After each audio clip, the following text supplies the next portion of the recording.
Sanibonani, siyanibingelela. Asesithi-ke kuyenzeka-ke uphupha use-dumping site. Uma use-dumping site, uphuphe udopha into ekujabulisayo wena. Ngenza nje isibonelo, uyaphupha use-dumping site udobha ikhompyutha.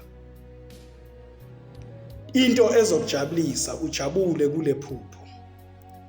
Lelo phupho lelo lisuke-ke lisymbolize ukuthi wena kukhona iziphiwo onazo ongazisebenzisi. Okusuke-ke manje lephupho liletheke manje isign yokuthi isikhathi sokuthi usebenzise leli talente lakho sesifikile. Manje-ke isikhathi sokuthi-ke sichaze amaphupho ngokujulile. Let us dive deep on dreams interpretation.